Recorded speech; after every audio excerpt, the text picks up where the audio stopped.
Good morning. Today we will discuss total alkali silica diagram for chemical classification of volcanic rocks, a proposal by IUGS Subcommission on Systematics of Igneous Rocks 1984. Yesterday we discussed classification of igneous rocks, that the mineralogical classification in QAPF diagram, that was both for the plutonic and the volcanic rocks. As far as plutonic rocks are concerned, they are pheneritic. The crystals or minerals are easily identified under microscope. Their model analysis is carried out and they can very well be marked in QAPF diagram. But this is not the case with volcanic rocks. You all know volcanic rocks, either they have fine grained or they are glassy. So there is a difficulty in carrying out the model analysis, or you can say the mode of volcanic rocks.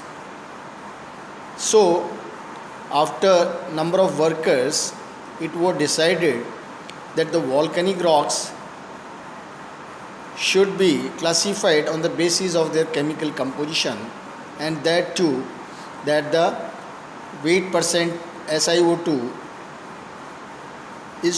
should be plotted against your total alkalis, that is Na2O plus K2O.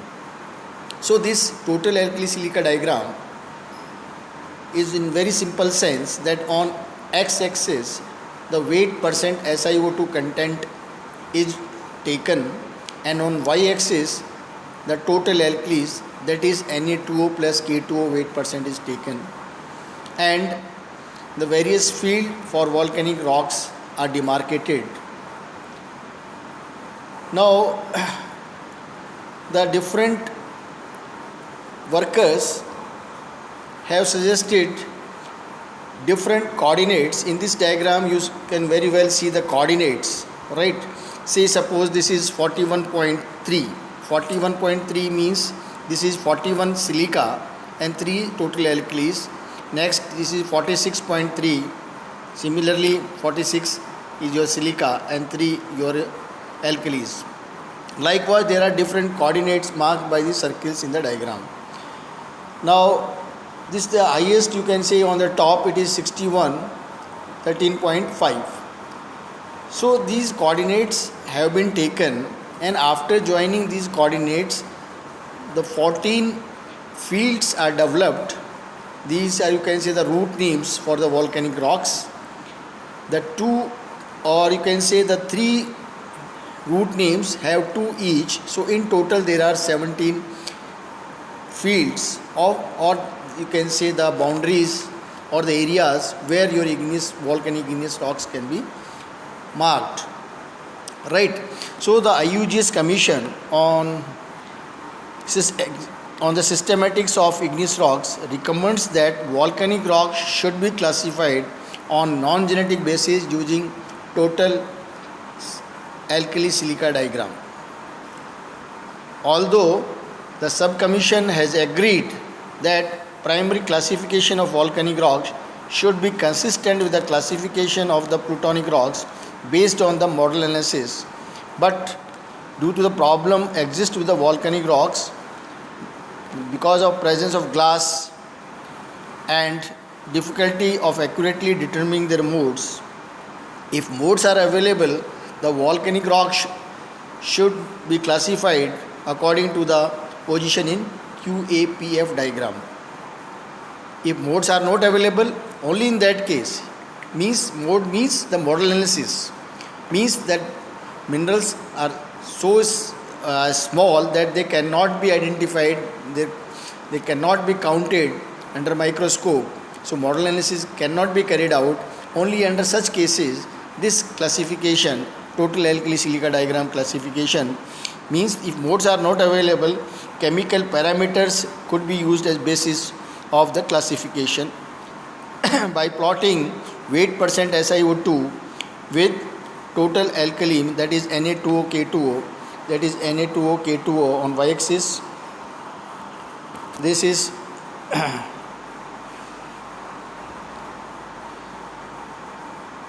This is your x-axis where weight percent SiO2 is taken, and on this axis this is your y-axis where your Na2O is taken, and the various coordinates we get. I just told you that this is 41, 3, 46, like this. They are different, means the coordinates means first x, y. X represents the value of silica and y represents the value of your alkalis. For example, this point, it is 52.5, 14 point like this. So by joining these different points, we get the fields of different volcanic rocks. Right, so the weight percent oxide data, weight percent SiO2 is taken on an x-axis, and total alkalis Na2O plus K2O is taken on y-axis, and they are plotted. On the basis, the volcanic rocks are divided into 14 fields, 3 of which contain 2 roots name, giving 17 root names as. Now just try to understand the 17 root names. This is in diagram, right?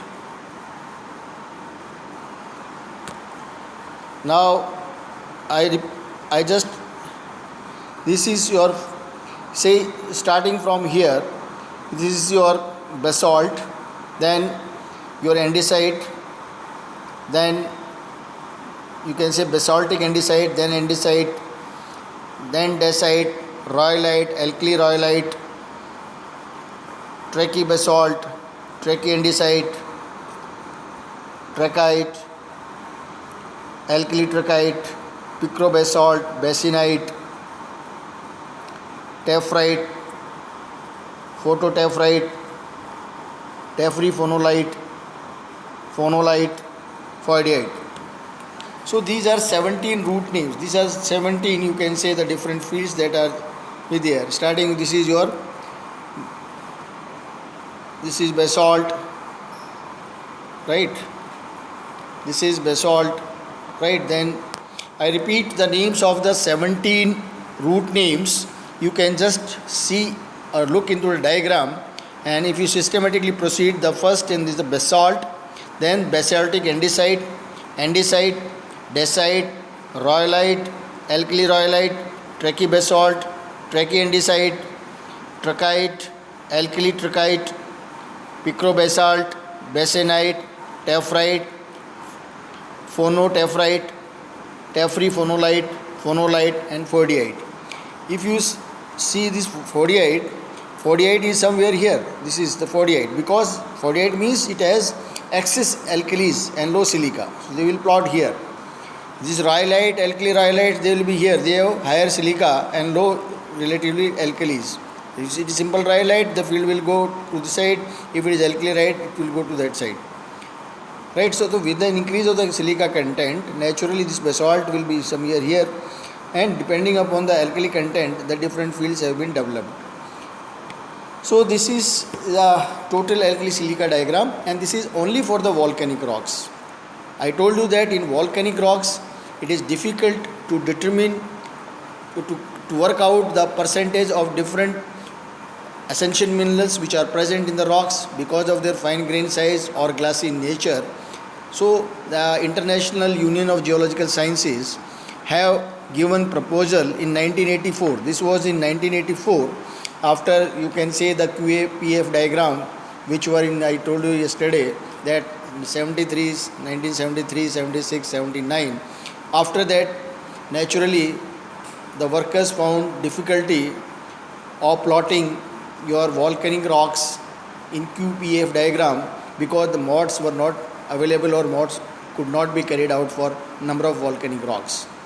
So a suggestion came that for volcanic rocks, if the modes are calculated or if modes are worked out, they should be plotted in QPF diagram. But in rocks, in volcanic rocks in which the modes cannot be calculated out or cannot be worked out under microscope or being the smaller size, they should be plotted in total alkali silica diagram by taking weight percent SiO2 on x-axis and taking Na2O plus K2O weight percent on the y-axis, and 17 root names that are given.